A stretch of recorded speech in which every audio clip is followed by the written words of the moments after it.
Hello student, start करते हैं बेटा आज क्लास 8 का एल्जेब्रिक एक्सप्रेशन। एल्जेब्रिक एक्सप्रेशन आपने प्रीवियस क्लास में 7th क्लास में भी करा था और यहाँ पर 8th क्लास में काफ़ी डिटेल में एल्जेब्रिक एक्सप्रेशन हम यहाँ पर करेंगे। एल्जेब्रिक एक्सप्रेशन का इंट्रोडक्शन पहले समझ लेते हैं। एल्जेब्रिक एक्सप्रेशन में हमें क्या क्या पढ़ना होता है। तो बेसिकली मेरे पास यहाँ पर क्वेश्चन जो लिखा हुआ है 9.1 का लिखा हुआ है, उसको स्टार्ट करने से पहले कुछ बेसिक टर्म्स को समझ लेते हैं कि एल्जेब्रिक एक्सप्रेशंस होते क्या हैं। मैथमेटिक्स में आपने देखा होगा कुछ इस तरीके के एक्सप्रेशन होते हैं हमारे, जिसके अंदर एक्स वाई जेड की टर्म्स आती हैं। जैसे आपने देखा होगा कभी आप ऐसे नंबर देखते हो 7+3, तो आपको पता है ये जमा हो रहा है या ऐड हो रहा है 7+3। बट अगर इसके अंदर मैं कुछ ऐसा कर दूं लाइक 7x+2 = 5, यानी अगर आपने सेकेंड चैप्टर पढ़ा है, सेकेंड चैप्टर देखा था लीनियर इक्वेशन जिसका नाम था इन 2 वेरिएबल या 1 वेरिएबल्स में होते हैं, तो ये जो लीनियर इक्वेशंस है इसके अंदर हमारा एक वेरिएबल आ रहा है जो कि हमारा x है। This types of expression is known as the algebraic expression, क्योंकि यहाँ पर एल्जेब्रा यानी कि अल्फा जो होता है, ABCD जो हमारे होते हैं, एल्जेब्रा जो होते हैं उनका यूज किया हुआ होता है और एक कांस्टेंट वैल्यूज का यूज किया हुआ होता है। अब इस पूरी एक्सप्रेशन के अंदर अगर आप ध्यान से देखें तो आपको 2-3 चीजें देखने को मिल जाएंगी अच्छे से। अगर आप ध्यान से देखें तो यहाँ पर आपको एक 7 दिख रहा है, एक x दिख रहा है, एक 2 दिख रहा है और 5 दिख रहा है और प्लस का निशान दिख रहा है। तो जो 7 हमारा यहाँ पर ये कांस्टेंट नंबर कहलाता है। क्या कहलाता है? कांस्टेंट। इसको कांस्टेंट क्यों कहते हैं? कांस्टेंट का असल मतलब क्या होता है? रुका हुआ, है ना, जो ना बढ़ सकता ना घट सकता। तो 7 जो है वो 7 ही है, ना वो 6 हो सकता ना 5 हो सकता। तो नंबर क्या होंगे? चेंज नहीं हो रहे, तो ये कांस्टेंट हो गए। इसके बाद ये जो x दिख रहा है ये हमारा वेरिएबल कहलाता है। क्या कहलाता है? वेरिएबल क्यों बोलते हैं? ये वेरी होता है, यानी कि अलग अलग हो सकता है, इसके आंसर डिफरेंट आ सकते हैं, वेरिएबल। क्लियर? अब हमारे पास जो यहाँ पर टर्म्स आ जाती हैं, यानी कि जो हमारे पास कॉन्सेप्ट आ जाते हैं वो आ जाता है टर्म का और कोएफिशिएंट का, सबसे पहले समझने के लिए। तो किसी भी एल्जेब्रिक एक्सप्रेशन में टर्म्स क्या होती हैं, तो वेरी इंपॉर्टेंट टॉपिक है बेटा टर्म्स। जब भी हम किसी भी एल्जेब्रिक एक्सप्रेशन को देखते हैं, जैसे देखो मैंने यहाँ पर एक एल्जेब्रिक एक्सप्रेशन आपके सामने बनाया। इस एल्जेब्रिक एक्सप्रेशन के अंदर जितने भी नंबर और वेरिएबल, जितने भी कांस्टेंट और वेरिएबल एक साथ मल्टीप्लाई हो रहे हो, ध्यान से देखो। यहाँ पर अगर हम देखें तो मल्टीप्लिकेशन इन दोनों का हो रहा है, इन दोनों का हो रहा है, और ये अपना अलग मल्टीप्लाई हो रहा है 1 के साथ, या सिंगल बोल सकते हो। तो ये पूरी हमारी एक टर्म होती है। क्या होती है? पूरी एक। तो how many terms in the equation? अगर मैं इस इक्वेशन में टर्म्स की बात करूं तो कितनी टर्म्स दिख रही हैं? 3 टर्म्स दिख रही हैं हमको, ठीक है। तो 3 टर्म्स यहाँ पर आ जाती है। एक आ जाती है 5x की, एक 7y की और एक +4 की। इसको अगर पहचानना हो टर्म्स कैसे होती हैं, तो आपको ये देखना होता है कि एडिशन से पहले पहले कितने नंबर्स हमारे आ रहे हैं। तो जितने भी नंबर हमारे आ रहे हैं वो हमारे एक टर्म में कहलाएगा। अब इसके बाद प्लस के बाद और इस प्लस से पहले हमारे कितने टर्म्स हो गए? 7y। तो 7y हमारी एक टर्म है, ना कि 7 और y अलग अलग टर्म है। बट अगर ये मैं इसको इस तरीके से लिखता जैसे 7 प्लस में y, अब चेक करो बेटा 7 और y दोनों मल्टीप्लाई में नहीं है, ये दोनों अलग अलग आ रहे हैं। तो 7 एक अलग टर्म है, y एक अलग टर्म है। क्लियर है ना? ठीक है, अब आगे चलते हैं। इसके बाद कोएफिशिएंट का मतलब समझते हैं। कोएफिशिएंट क्या होते हैं? तो कोएफिशिएंट का हिंदी में जो मतलब होता है वो होता है गुणांक। क्या होता है? गुणांक। तो गुणांक से मतलब समझ गए होंगे, गुणा हुआ हुआ अंक। जो गुणा हुआ हुआ अंक होता है उसको क्या बोलते हैं? गुणांक बोलेंगे। तो यहां पर हम समझ लेंगे गुणांक क्या है हमारा, ठीक है। इसको निकाल देना आराम से, ठीक है। तो कोएफिशिएंट समझेंगे। क्वेश्चन भी आ जाता है कोएफिशिएंट का कि कोएफिशिएंट फाइंड आउट करो। तो देखना यहाँ पर कोएफिशिएंट कैसे निकालते हैं। जो भी हमारा वेरिएबल होगा, जो भी हमारा वेरिएबल होगा उसके साथ जो भी हमारा कांस्टेंट नंबर मल्टीप्लाई में होगा, जो भी हमारा कांस्टेंट नंबर मल्टीप्लाई में होगा वो कोएफिशिएंट होगा इस वेरिएबल का। जैसे फॉर एग्जांपल मेरे पास यहाँ पर एक इक्वेशन है, यहाँ पर एक इक्वेशन है। अगर आप यहाँ ध्यान से देखो, a के साथ मल्टीप्लाई क्या हो रहा है? a हमारा वेरिएबल हो गया, यस, क्योंकि अलजेब्रा का हिस्सा है वो a। तो हमारे पास जो a है उसके साथ मल्टीप्लाई में क्या आ रहा है? 0 पॉइंट। तो a का कोएफिशिएंट हम यहाँ क्या बोलेंगे? Coefficient of a is 0.3। Clear है ना? तो कोएफिशिएंट ऑफ a हमारा हो गया 0.3। ऐसे अगर मैं पूछूं यहाँ पर कोएफिशिएंट ऑफ a भी क्या होगा मेरा? -0.6। गुड। और a का भी वही माना जाएगा, b का भी वही माना जाएगा। दोनों का कोएफिशिएंट हमारा क्या माना जाएगा? -0.6। क्लियर है? अब यहां पर क्या आ रहा है? b का कोएफिशिएंट क्या है हमारा? 0.5। तो क्वेश्चन है हमारा एक्सरसाइज 9.1 का। भी स्टार्ट करते हैं बेटा एनसीईआरटी का एक्सरसाइज 9.1। इसके अंदर बोला गया फाइंड आउट करो टर्म्स और कोएफिशिएंट। तो टर्म क्या है मेरी यहाँ पर देखिए, सबसे पहले मैंने आपको टर्म बताना सिखाया था, जहां भी हमारा एडिशन से पहले पहले जितने भी नंबर मल्टीप्लाई डिवाइड में आ रहे होंगे, मल्टीप्लाई डिवाइड होने चाहिए वो प्लस माइनस। अब ये टर्म हमारी अलग है, ये टर्म हमारी अलग है और ये टर्म हमारी अलग है। तो यहाँ पर एक टर्म हमारा हो गया, हम ऐसे टर्म का टेबल बना लेंगे। यहाँ पर टर्म हमारा हो गया x/2 और दूसरी टर्म हो गई हमारी y/2 एंड थर्ड टर्म हमारी कितनी हो गई -x इंटू वाई। क्लियर। तो ये तीन टर्म हमने अलग अलग करके लिख ली। अब इन टर्म्स के अंदर हमें क्या कर रहे थे, इनके कोफिशिएंट बताने थे। क्या बताने थे?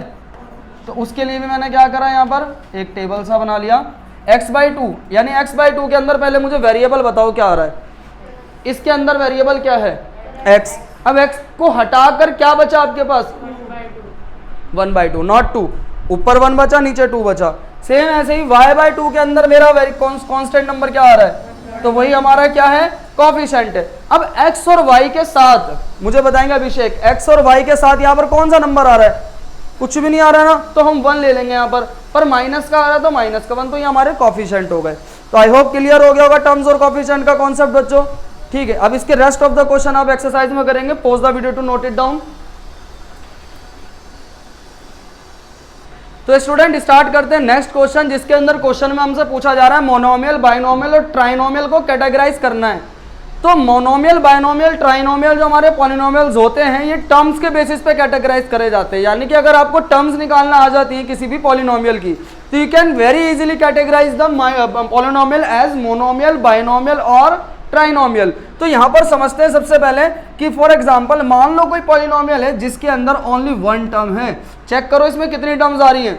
देखो मैंने अभी आपको बताया, अगर बीच में यहाँ पर अगर ये 5x ऐसे होता कि इधर बीच में प्लस होता तो ये 2 टर्म्स हो जाती है, क्योंकि एडिशन होती है 2 टर्म्स हो गई। बट ये मल्टीप्लाई हो रहे हैं तो मल्टीप्लाई होने पर ये पूरी एक ही टर्म कहलाएगी। तो 1 टर्म है, तो 1 टर्म के बेसिस पर हम इसको क्या बोलेंगे? मोनोमियल। आपने साइंस में करा होगा ना, मोनोकोटिलेडन ऐसे करके। तो मोनो वर्ड जहां पर आता है वो सिंगल के नहीं होता है। सोशल में मोनोपोली करा होगा, मोनोपोली मार्केट, ऐसी मोनोमियल हो गया यहाँ पर, यानी जिस जहां पर हमारा ओनली 1 टर्म आ रही है। ऐसे बाइनोमियल हमारा लाइक 7 + x, यहाँ पर कितनी टर्म्स आ गई? 2 टर्म्स आ गई। तो इसको हम क्या बोलेंगे? ऐसी हमारा अगर मान लो कोई ऐसी टर्म आ रही है जिसमें कितने हैं, एक्सप्रेशन है जिसमें 3 टर्म्स है, तो उसको हम क्या बोलेंगे? ट्राइनोमियल। स्टूडेंट ये तीनों हमारे पॉलिनोमियल ही हैं, ये तीनों हमारे पॉलिनोमियल ही हैं, बट ये पॉलिनोमियल मोनोमियल, बाइनोमियल और ट्राइनोमियल के बेसिस पे कैटेगराइज कर दिए गए हैं। अब क्वेश्चन जो आपका आ रहा है एनसीईआरटी के अंदर कुछ ऐसा क्वेश्चन होगा, मैंने कुछ क्वेश्चन यहाँ पर ले लिए हैं, तो आप इसको कैटेगराइज कर सकते हो बच्चों। ये x + y क्या है? 2 टर्म्स है, तो क्या हुआ? बाइनोमियल। ये क्या है हमारा? मोनोमियल। ये कितने टर्म्स आ रहे हैं हमारे? कितना हो गया? ट्राइनोमियल है ना। ये क्या है हमारा? तो समझ गए ना, क्वेश्चन हो जाएगा। ठीक है, नेक्स्ट क्वेश्चन चलते हैं। Question number 3, add the following. तो ऐड द फॉलोइंग से पहले मैं आपको कुछ समझाऊंगा यहाँ पर कि क्या करना है। ऐड द फॉलोइंग से पहले देखो, आपने 7th क्लास में लाइक टर्म्स और अनलाइक टर्म्स करे होंगे, यहाँ भी आपको लाइक टर्म समझना पड़ेगा। अभी मैं आपको एक एग्जाम्पल एग्जाम्पल देता हूँ। यहाँ पर ये मेरे हाथ में क्या है बेटा? क्या है ये? आप इसको बोल सकते हैं 2 पेन्स। आप इसको ऐसे तो नहीं बोलेंगे ना, पेन और पेन, है ना, ऐसा तो नहीं बोलेंगे। बट अगर मैं अब आपसे पूछूं, पकड़ो इस पेन को, एक पेन दे दो मुझे। अब मैं आपसे पूछता हूं ये क्या है मेरे हाथ में, तो आप बोलोगे sir 1 pen and 1 mobile phone, है ना, क्योंकि ये दोनों एक जैसे नहीं है, तो आप इन दोनों को ऐड नहीं करोगे। क्या नहीं करोगे? बहुत सिंपल तरीका समझने का। जब हमारी चीज सिमिलर थी यानी एक जैसी थी, तो हमने उनको क्या बोला? 2 पेन, ना कि 1 पेन 1 पेन। जब हमारी चीज सिमिलर नहीं थी तो हमने उनको क्या बोला?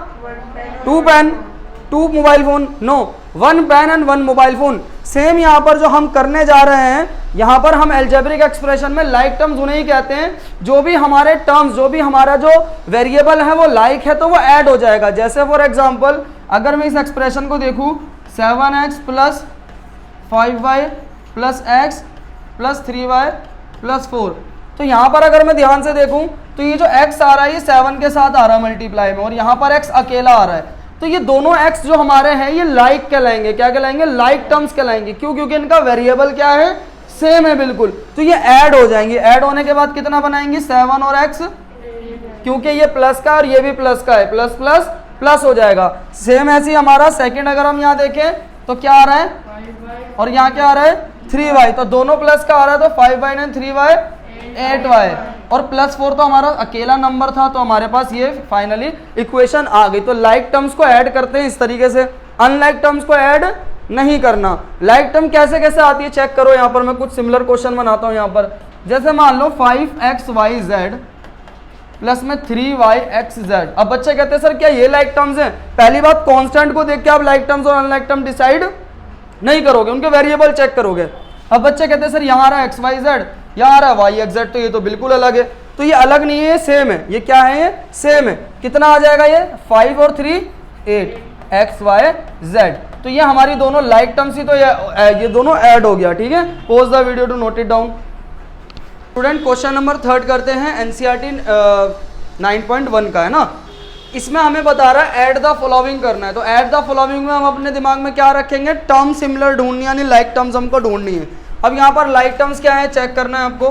पहले लाइक टर्म से पहले हम क्या करेंगे? ऐड करेंगे ना। तो ऐड के लिए हम इनको क्या करेंगे? जहाँ जहाँ हमारा कॉमा का साइन आ रहा है वहाँ हम एडिशन कर देंगे।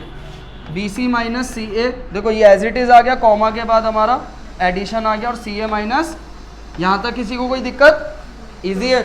अब हमें लाइक टर्म्स ढूंढना है। यहाँ पर हमारा मेन काम क्या है? लाइक टर्म ढूंढने का। AB का लाइक टर्म्स हमारा आ गया AB, तो दोनों क्या हो रहे हैं? एक प्लस हो रहा है और एक, और दोनों का कांस्टेंट सेम है, एक AB और एक AB। प्लस और माइनस कट के कितना हो जाएगा? माइनस, यानी कट गया। ऐसे ही हमारा CA आ रहा है और एक CA हमारा प्लस का आ रहा है, एक माइनस का आ रहा है, दोनों कट के 0। BC से BC कटा, हमारे पास कुछ नहीं बचा, 0 आ गया आंसर। ठीक है, एक नेक्स्ट क्वेश्चन ले लेते हैं, इसके बाद दिखाओ। नेक्स्ट हमारा क्वेश्चन है यहाँ पर एनसीईआरटी बुक से। मैं यहाँ पर क्वेश्चन नंबर करा रहा हूँ 3, बाकी का आप होमवर्क में करेंगे। 2p² q² 3pq plus 4 comma 5 plus का 7pq। देखें बच्चों, हमें क्या करना है? इन दोनों का एडिशन करना है। यहाँ से लेके यहाँ तक एक अलजेब्रिक एक्सप्रेशन है, और यहाँ से लेके यहाँ तक अलजेब्रिक एक्सप्रेशन है। इन दोनों का हमें क्या करना है? एडिशन करना है। तो जहाँ भी हमारा यहाँ पर कॉमा आ रहा है उसको मिटा देंगे। यहाँ से मिटाना नहीं, मतलब नेक्स्ट स्टेप में आपने करना है। ये मैंने कर दिया यहाँ पर आप एडिशन कर देंगे नेक्स्ट स्टेप में। क्वेश्चन था वो हमारा। अब क्या करेंगे? लाइक टर्म अपने यहाँ पर सिलेक्ट करेंगे। पहला टर्म हमारा ये आ गया, इसके बाद हमारा टर्म कहाँ आ रहा है? p² और q² ढूंढना है, ये रहा। तो इन दोनों का हम एक साथ लिख देंगे यहाँ पर नीचे, 2p² q², और ये आ जाएगा हमारा इसके साथ में। हम आगे पीछे कर सकते हैं ना प्लस माइनस को। एसोसिएटिव लॉ आपने पढ़ा होगा, कम्यूटेटिविटी, डिस्ट्रीब्यूटिव, बहुत सारे लॉ पढ़े हैं आपने। उसमें एक लॉ ये था कि भाई +2 और +3 कितना होगा? 5। पर अगर उनको हम आगे पीछे रिप्लेस करेंगे तो 3 + 2 भी 5 होता है, 2 + 3 भी 5 होता है। ऐसी सब्ट्रैक्शन के अंदर भी ये सेम होता है। तो इसलिए हमने उसको आगे कर दिया। यहाँ पर बचा हमारा क्या? माइनस का 3pq, इसके साथ हम ये वाली टर्म लिख देंगे, प्लस का 7pq। तो यहाँ पर मेरा 7pq इसके साथ आ गया, 3pq के साथ। अब हम यहाँ पर +4 यहाँ पर ले आएंगे और +5 इसके साथ। आपने देखा मैं क्या कर रहा हूँ? जितनी भी लाइक टर्म्स थी वो अपने अपने लाइक टर्म्स के साथ आ रही है। ध्यान से देखो, है ना? जितने भी धर्म वीरू की जोड़ी है वो क्या आ रही है? एक साथ आ रही है ना? तो इस तरीके से हमें क्या करना है? लाइक टर्म्स को क्या करना है? एक जगह कर देना है। कितना आंसर आ जाएगा? 3 में से 2 गया, 2 में से 3 गया, माइनस का 1 बचेगा, p² q², minus plus minus होगा, 7 में से 3 जाएगा 4, पर क्योंकि यहाँ 7 बढ़ रहा था तो प्लस का 4 आएगा, प्लस प्लस प्लस हो जाएगा, प्लस का 9। तो फाइनल आंसर हमारा ये हो गया। Pause the video to note it down. तो स्टूडेंट सब्ट्रैक्शन कैसे करना है अलजेब्रिक एक्सप्रेशन में? सिमिलरली लाइक टर्म्स का यहाँ फिर से खेल है। हमें लाइक टर्म्स पहचाननी है, बट यहाँ पर थोड़ा सा आपको सब्ट्रैक्शन में ध्यान रखना है 2 बात का। पहली चीज़ क्या है? जब सब्ट्रैक्शन के लिए क्वेश्चन आएगा तो ये एडिशन कितना सिमिलर नहीं है। क्यों? क्योंकि यहाँ पर बोला जा रहा है इस नंबर को सब्ट्रैक्ट करो फ्रॉम इस नंबर से। अब बच्चे क्या करते हैं? ये पहले लिखते हैं, माइनस कर देते हैं इसको। बेटा बोला क्या जा रहा है? इसको सब्ट्रैक्ट करना है फ्रॉम इसमें से, तो इसमें से सब्ट्रैक्ट करना है ना।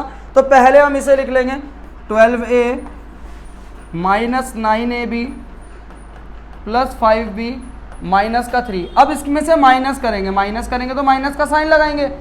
ठीक है भाई, मैंने क्या करना है? इसमें से सब्ट्रैक्ट करना है। तो सब्ट्रैक्ट करा, किसको सब्ट्रैक्ट करना है? ब्रैकेट लगाओ और इसको पूरे को लिख दो। बिना ब्रैकेट के हम नहीं कर सकते, एडिशन में हम ब्रैकेट नहीं लगाते तो कोई दिक्कत नहीं है, पर यहाँ ब्रैकेट लगाना बहुत ज़्यादा कंपलसरी हो जाता है, क्योंकि फिर हमारा आंसर गलत आएगा ही आएगा अगर हम ब्रैकेट नहीं लगाएंगे तो। क्लियर यहाँ तक ब्रैकेट लगाने का कॉन्सेप्ट। अब क्या करना है, ब्रैकेट सॉल्व करना है। देखो कैसे, पहले यहाँ से हम एज इट इज लिखेंगे पूरा, माइनस प्लस, ये 4a किसका है, इसके आगे कुछ नहीं तो प्लस का साइन मानेंगे हम, माइनस प्लस माइनस हो जाएगा -4a, माइनस माइनस प्लस हो जाएगा +7ab, माइनस प्लस माइनस हो जाएगा, माइनस प्लस माइनस हो जाएगा। क्लियर है? इस तरह से हमारे साइन चेंज हो जाते हैं माइनस वाले क्वेश्चन के अंदर जब हम अलजेब्रा में माइनस करते हैं, इसलिए माइनस का बहुत ज़्यादा रोल हो जाता है और ध्यान से करना होगा माइनस का क्वेश्चन। अब इसको क्या करेंगे, वही चीज़ जो हम कर रहे थे अभी तक, लाइक टर्म्स हमें यहाँ पर ढूंढनी है, जो भी हमारी लाइक टर्म्स उन्हें एक साथ लिखना है। जैसे 12a का लाइक टर्म हमारा कहाँ पर है, ढूंढो, एक ये रहा, -4a, तो -4a को हम उठा के 12a के साथ ले आएंगे। बचा हमारा -9ab, -9ab लिखा, अब ab कहाँ आ रहा है हमारा, +7ab आ रहा है, गुड। विद उसका साइन आएगा उठ के, सिर्फ 7ab नहीं, प्लस का 7ab आएगा। इसके बाद हमारा दिख रहा है 5b, माइनस का 3b, ठीक है, माइनस का 3b। अब हमारे पास क्या बचा, 3 और 12, तो -3 एंड -12। अब इसको हम क्या कर लेते हैं, सॉल्व कर लेंगे। प्लस के प्लस और माइनस, माइनस हो जाएगा 12 में से 4 गया 8a, माइनस और प्लस माइनस हो जाएगा 9 में से 7 गया, माइनस का 2ab, प्लस माइनस माइनस हो जाएगा और आंसर हमारा प्लस का 2 भी आएगा, क्योंकि 5 हमारा बड़ा है। ध्यान दो, 5 प्लस और -3, तो प्लस माइनस माइनस करेंगे, पर 5 बड़ा है तो इसलिए माइनस के बाद जो आंसर आएगा वो पॉजिटिव का आ जाएगा हमारा यहाँ पर, क्योंकि उस 5 के आगे पॉजिटिव का साइन था। माइनस माइनस प्लस करेंगे, साइन पॉजिटिव का नेगेटिव का आएगा। तो फाइनली हमारी वैल्यू क्या आ गई, ये हमारी वैल्यू आ गई फाइनली, ठीक है। तो सॉल्व कर सकते हैं, इसको नोट कर सकते हो। Rest of the question homework में करें, जो भी क्वेश्चन ना समझ में आए मुझे कमेंट में बता देना बच्चों, और आप लोग कल होमवर्क में करके लाना। नेक्स्ट एक्सरसाइज कल करते हैं, ठीक है। Pause the video to note it down.